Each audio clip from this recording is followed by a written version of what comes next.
healthcare today is operating in a way that is very different from 5 years ago. Well, hey, Mohammed, welcome to the show. How are you? How are you doing today, Rafi? Thanks for inviting me over. Yeah, thanks for being on the show. I'm excited about it's funny, when we chatted a while back and you mentioned something on a call that was just you kind of mentioned it in passing. You're like, "Oh yeah, the people that are in healthcare aren't going to be the ones that fix healthcare." And I thought like, "Oh man, this is the potential to be a really cool and interesting topic." So, before we dive way too into that and who is going to fix healthcare and the solutions that are out there, why don't you tell us a little bit about yourself, who you are, and what brought you to what you're doing now with Line Dance AI? Thanks, Rafi, for this beautiful introduction. I'm Mohammed Al-Wazir, and I'm the founder of Line Dance AI with its first product in the market, Mobility. My background is in AI engineering, quote unquote, which is like, why are you in healthcare Yeah. podcasts? But we work using our technology that we developed in the musculoskeletal care industry and healthcare, and we learned a lot about the healthcare, bringing my deep technical expertise as an AI engineer into the healthcare market and specifically into the musculoskeletal care market, and learned about the challenges and the problems of doing this since a while right now. And we start formulating different point of views about those challenges and what's happening in them. Yeah. So backing up then, we were talking about how basically, if I remember the conversation correctly, we were talking about some of the problems in the musculoskeletal space and physical therapy in particular. And we mentioned, or you mentioned, how those who are closest in proximity to the problem are usually not the ones in the best position to fix it. And in healthcare, it makes a lot of sense because the people that are experiencing the problem every day, providers and all that, they're in the middle of doing healthcare. They're not in a position to fix the problems. They might see the problems, but sometimes, as I mentioned on the show before, it's hard to read the label from inside the pill bottle. So, in regards to that, like, kind of what's your take on that? How do you see the solutions coming to bear that are going to be effective within the healthcare space? Well, this idea, when we talked with ton of providers and ton of our advisors that we are working with in the industry, when we're trying to formulate how mobility should look like and what kind of problems mobility could really focus on, and building our designs and our understanding, as like we say, we found out that like the point of views of the key players in the healthcare industry, from providers to patients, including their families and payers and regulatory bodies, and you can name the rest, is very different from people that is coming from outside. I'm as an outsider, right? And I'm proud that actually I'm an outsider, that I was not like in the healthcare industry since a very long time, since like a decade or so. Started to tell them like, hey, what if we did this differently, right? I'm seeing that the real problem here is 1, 2, and 3, and 4, right? Um, and then I get this answer, hey, oh, but there is this regulation that supposed to do da. So we'll make this solution not the right thing or not the best thing that like we can use at this moment. What you are proposing, while we are brainstorming. Let's underline that. Yes, we need to respect the regulations definitely, but in the brainstorming, while we are trying to find a solution to different challenges and the problem, we need to have a broader point of view and broader view, not to narrow it down. And from there, we can narrow it down and alter the different solutions to the challenges and the problems where it can fit into the current climate that like we are in. And we were not able to do that. There is nothing wrong with that, definitely, for them, but I meant it as like they are living and breathing by regulations, Yeah. what they've been used to. They are extremely busy seeing the patients. Patients are extremely busy with their life too. The challenges that different other stakeholders have, like the payers and the mandates that they have that they need to fit into. So all of this are a huge amount of knowledge that makes them somehow chained to the to uh, trying to explain myself better here, but what I mean by change is that's like slows them down. Eventually, Yeah. they may arrive there, right? But slows them down. Me as an ignorant that is coming into the game and with his expertise and sees this like, well, if we did this, this will be something fantastic. I'm not chained by that. Yeah. So we are coming from the post extremes. So we balance each other. Yeah. Building up that's like, okay, I'm bringing this, you are bringing that, and then we're gonna get at the end of the day eventually to be in the middle and being able to make or provide a solution that is fantastic and can be extremely helpful in the different challenges that we have in healthcare. And that's why we felt to that point of view is the people in the industry and the key stakeholders are the one or only the one that is authorized or can fix uh, the healthcare? I don't believe so. And that's from my personal experience and from the other examples that I see in the industry. There is a lot of successful companies and very successful even point of view and literatures about the healthcare that has not came from healthcare at Yeah. all, Yeah. even with how complex our system here in the US is. Yeah. I was talking to a guy the other day, and he's not a healthcare.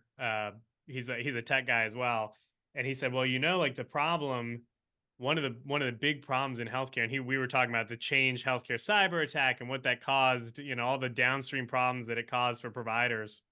And he said, like this was not a healthcare limitation. It was not a regulation limitation. Like this was a business limitation that could have easily been avoided by building in another tech solution here or putting another failsafe in here, and it just wasn't done.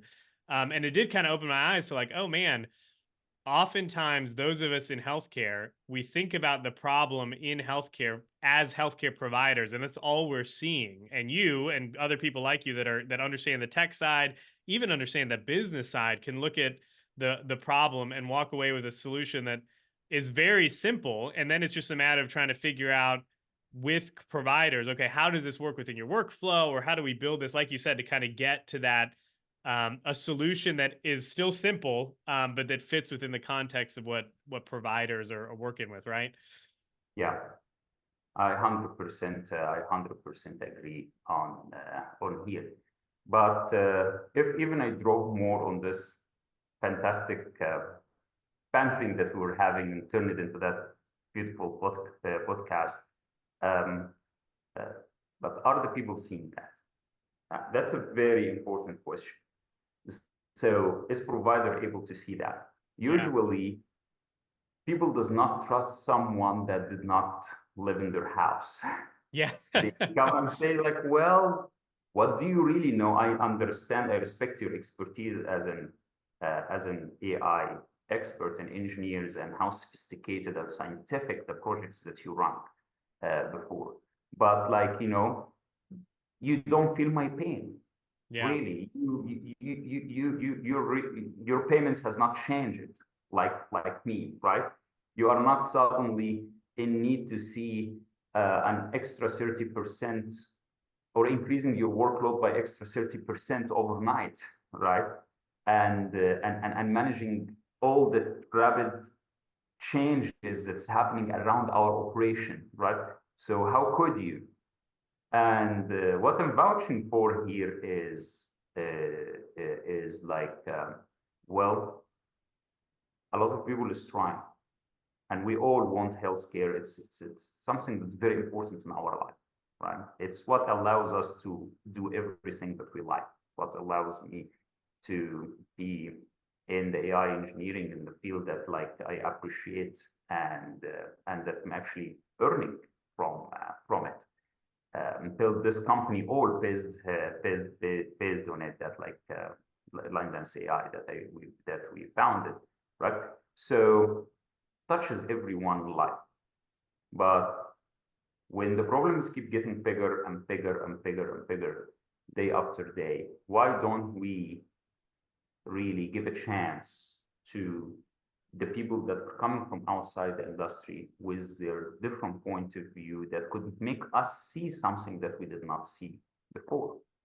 Because like, if we are capable to do that, and there is nothing wrong with not being capable to do that, but if we are capable to do that, why do we still have all of these problems that we are having today? Yeah. Right? Why do we still have like, a hefty legacy system? And by legacy, I don't mean old technology, but I mean that like it does not fit into the new experiences that like we want to create. It does not fit into the new mandates that we have for the operations. Healthcare today is operating in a way that is very different from 5 years ago. Yeah. That is extremely different from 10 years ago, right? And Well, there and are in a some lot of cases, the systems people are using are from 15 and 20 years ago. exactly. While they are changing the user interface, the color, they make them fast. They are shifting them from being on the desktop to being on the cloud, and even today to the AI, right? But still the same exact look for the problems, the same exact look for how operation should look like, instead of like instead of like what is happening today from an operational point of view and from an experience point of view. And I believe it's not really being considered, and it needs to be considered if we will have a chance. And the different point of view need to be integrated if we were going to have a chance. Yeah. Yeah. I think that's such a good point that a lot of, we're not going to name any names here, but there are a lot of companies, big software providers in the healthcare space that might update their branding. They might make it look prettier. Like you said, they might even put it in the cloud or bolt on a solution here, bolt on a solution there. But if the underlying thesis of why they're building it or how they're going to implement it is based off a business model from 20 years ago, it'll look pretty, but it won't actually solve the problem that we've got in healthcare, right? Yeah, and that's exactly the point. Yes. So then backing up then a little bit, I guess let's kind of dive into that a little bit. So what would you say is that big problem that we need to address, or like the fundamental piece that we need to look at when we're thinking about building these solutions, or like what comes next and how we fix it? Yeah. Look, there is always a starting point for everything. Let's agree here on one thing. I don't know if you agree with me or not, but let me put it out first and see if we can agree or not. Healthcare in the United States specifically is an extremely complex equation. Oh yeah. And has a ton of variables into it. But, interdependent relationships between those variables, right? In a way that's like it's a contiguous system, but everything in this system is attached to each other in a way that you cannot take a specific module out and deal with that module and fix what's in it and put it back, and then everything will be okay. When you do that, everything flows up. Exactly. Right? Yeah. So our system is like an onion, has a core, has layers around it. And from the analogy of the onion, if the core has a problem, like there is a worm inside it, or there is rot or something like that, as an onion, done. The onion is done. All of it is not. Yeah. Is not usable. So I built a point of view where I said, okay, what is the core of our healthcare onion that we have today? If we are able to reach to that and understand that and start defining parameters around that, and we drop all the other variables for now, and the complexities around it and the complexity of that very big equation. And we put our focus here and asked ourselves a question. And I will ask you a question. I know that this is not like normal, but let's use your deep expertise here as a provider, and you work it with in the healthcare regarding the government when we were in VA and in the private healthcare sector too. So where have you seen healthcare being done right? Yeah, I think the big thing there would kind of be defining, like, what do we mean by right? Do you mean like patients getting better? Do you mean like positive, like, revenue models or super profitable companies? I think it's like when we talk about right healthcare, it's a very broad question, right? Like, you go a lot of different directions with it. Yep. So that's exactly my point, is that we don't know what is healthcare done right. No one knows. And Well, we all have different ideas, right? Depending on where you are. Insurance yes, companies are going to think this is right. Providers are going to think that's right. Patients are like, just get me better. yes, exactly. And even where you are geographically too, not only where you are as a stakeholder, but like, oh, if you are from Canada or UK or even Egypt or somewhere else, healthcare done right is not defined. Yeah. We don't know what is that. And for me, healthcare done right is coming back down to this core of the onion. If we were able to define that core, we will be able to define what is healthcare done right. Yeah. And I got like an understanding about what this core could be from a story, personal story. My wife goes for her like wellness doctor, right, since last decade right now. And we changed a ton of payers. There is not a ton in the market, but I mean a lot. You get the point. Um, but every single time we were trying to decide about a payer, we were not deciding because of the premiums, or because of the coverage, or because of different other benefits. It was always coming down to one thing: that is this a specific provider that my wife goes to since a decade available in the network of this payer or not? So I wondered, like, while we were working in healthcare, like I told her, like, hey, what's going on? What Yeah. is Why it? don't you just pick another doctor? Yes, there is a lot of good doctors, right? What if we live in Dallas, Texas? So what if we live Dallas, Texas? So went somewhere else, other city, for any reason. So what are you gonna do? So why this specific provider? And she gave me an answer that had really changed how I'm looking at things. She said she gives me enough time. Yeah. And I was like, no, what do you mean? She said, she asked us a lot of questions that is related to my financial situation, questions that is related to marital problem, questions that is related to work stress, questions that is related to that, to that, to that. And she asks me and converse with me about anything that could impact my health or my wellness, anything that could be helpful for her to analyze and guide me on my healthcare journey. I feel so comfortable talking to her, and I trust 100% that if there is anything that I missed or forgot to say or could be important while she is trying to help me in this journey and how to be well for the rest of my life, hopefully, is that she would be able to catch it. Yeah. That's such a But powerful thing too.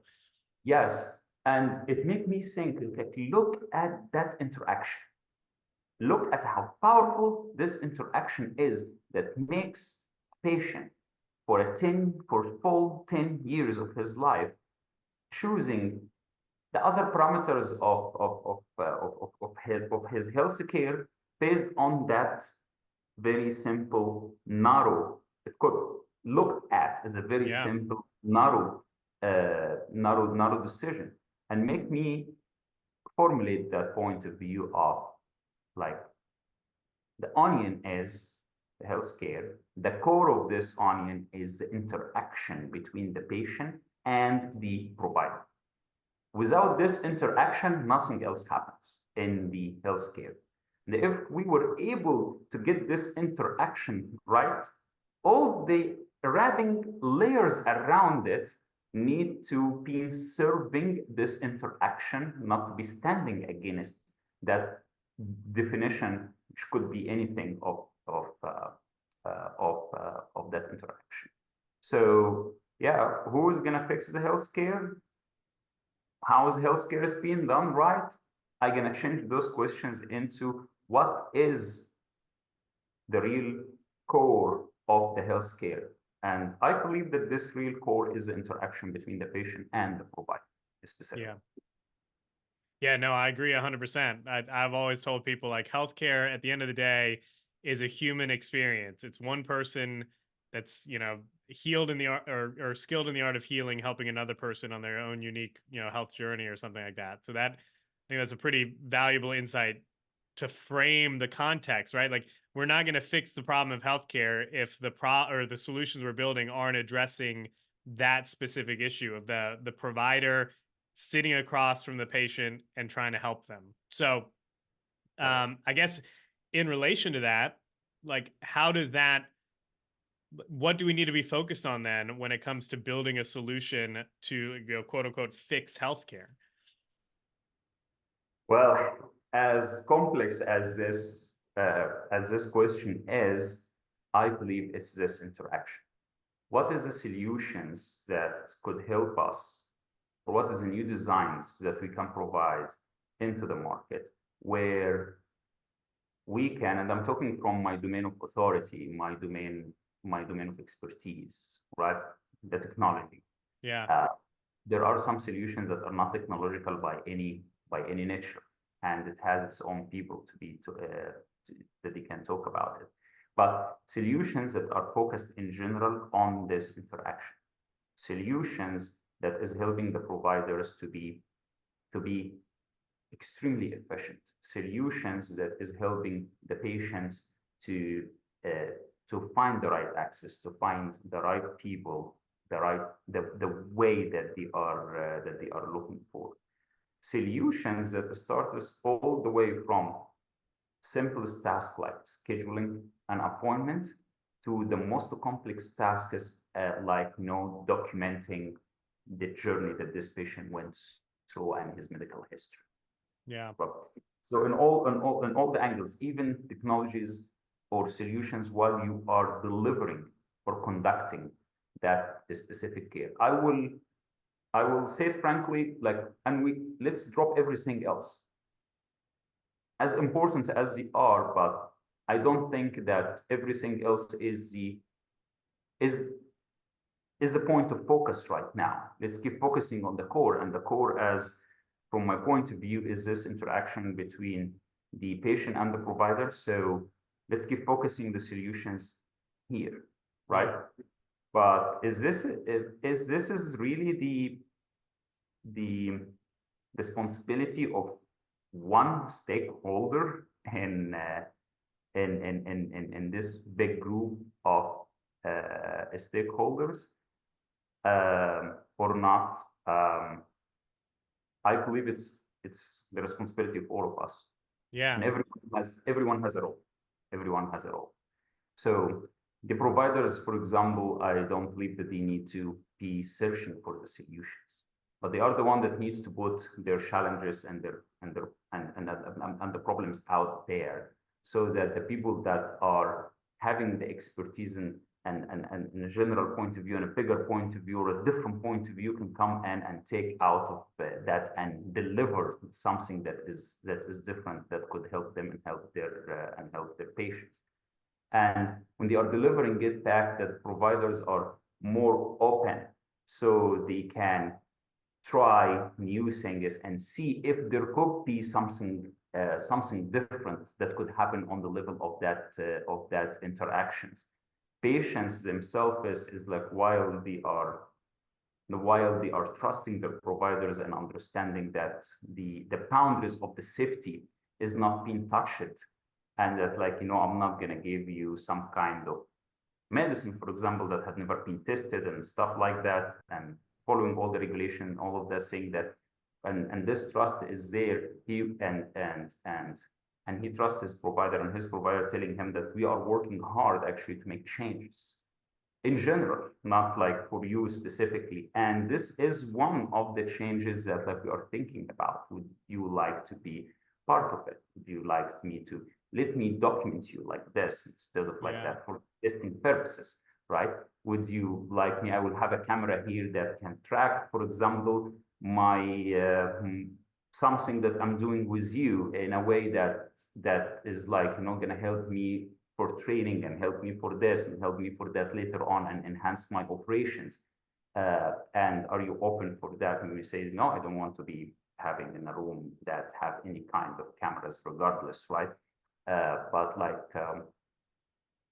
so everyone will have a role. This what I'm trying to say. No, I It's think not that's such an awesome way to frame it too. Like, patients sometimes are kind of hesitant. I don't want to be videotaped, or I don't want to I don't want to have this done, but framing it in this way that you did, like, listen, this is going to help me as the provider spend more time with you, or really give you what you need, or be able to focus entirely on your problems. Like, that's such a good way to frame it. I'm gonna have to log that one in the memory banks for later.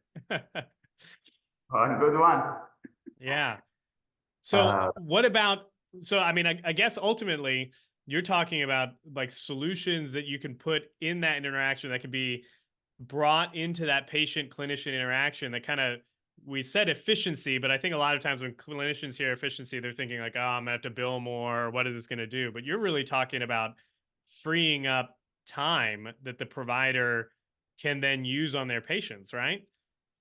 Yeah, the key thing in my story that made me formulate this point of view was actually my wife saying, my provider, my doctor gives me enough time. The patient value the time that's being given to them, and when they understand that they are not being rushed, that's like, don't worry, I didn't forget anything. Don't worry, I asked you the most of the question that should be, and you have time to request or I don't know how to say this in a better way, but as a patient, you have time to ask me to educate yourself, right? And have a better understanding about your situation and about your status, right? That you are not misinformed. We will not be able to do all of those things if the patient does not have enough time. Yeah. And don't hear me wrong. I understand that providers still running the business at the end of the day. Very specific and a special type of business, but it's still a business, and they want to see enough patients because this is how they are making money. So I made this kind of small little equation, is that in order for this interaction to work well, we need to find the balance between enough time and enough patient. So patient need to have enough time, providers need to have enough patients, right? Both of them together, not one or the other, so that we don't go unnecessarily or take unnecessarily time with the patient, or shorten the time too much in a way that the patient is affected. And every single metric that we know in the market will also be affected with that at the end of the day. That's like, you can call it like the quality, the costs, the outcome, the 1, 2, 3, 4, and so on and on and on and on will be affected when this time is not balanced in the correct way. Yeah. And this is what makes it about efficiencies in everything. You have a lot of patients. Our population is getting older and crossing the 65, and the prevalence is getting bigger. and the providers numbers are limited. We're increasing them, and from one challenge to another, the number varies a little bit up and a little bit down, like what had happened in COVID. So yes, those are challenges, but efficiencies can help us find areas where we can avoid those challenges, even in the current climate. Sometimes people like think that, hey, we need to burn the temple and rebuild it Yeah. from the scratch, right? I'm against this point of view, because there is too much here to lose, Yeah. right? Well, and like you said, it's all so complex and intertangled. You can't unravel it very easily. Yeah, and that everything is affecting everything. So if you took one component out and totally changed it and you put it back into the machine will not work. It's going to block. And that's a huge risk.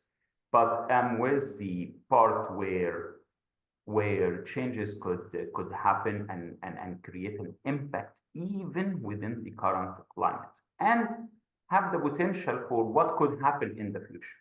Not necessarily that have the potential for something specifically that we wanted to happen in the future, because we don't know really what is going to strongly work and what is not. We have predictions, well-informed predictions, but they are still predictions. When does a news channel say that's going to rain tomorrow and it didn't rain? Yeah. Yeah. All righty. I mean, I think this has been wonderful. I always end with this question, because I think we've covered a lot, and I think it's very, very valuable. If there's just one or two main points that you would want a listener to walk away with from the episode, what would they be in regards to this problem of like fixing healthcare? One of the points will be how this episode specifically had started. Not necessarily that the people that are in the healthcare should be the solution finders for the challenges that is happening in the healthcare. Yeah. The second main key point here is where is the core function of our healthcare. And this core function for me is the interaction between the provider and the patient. And this interaction should look like patients have enough time, providers are having enough patients. Yeah. And everything else can be built in this interaction on the top of this motto or this mission, maybe, or vision, or like as people may call it. So the core function is this patient provider interaction, and if we got this right, this could give us a chance to get a lot of other things in healthcare right. Yeah. And this is the third one. I know that you asked for two, but the third one is that there is not a single stakeholder that have the responsibility of fixing healthcare, but we all need to work on it. So starting from the families and the patient to all the way to the payers and the regulatory bodies and the policies of the different countries. But everyone has a role, and this role has a domain of authority, and we need to respect that domain of authority, and everyone need to influence his or her domain of authority in a general, broad, abstract term, for sure. Yeah. No, I think that's great. I think that's a wonderful ending point there. So, Mohammed, thanks so much for being on the show. Where can people find out more about you, connect with Line Dance, learn about more about your ideas? So we have a resources section on our company website. It's linedanceai.com.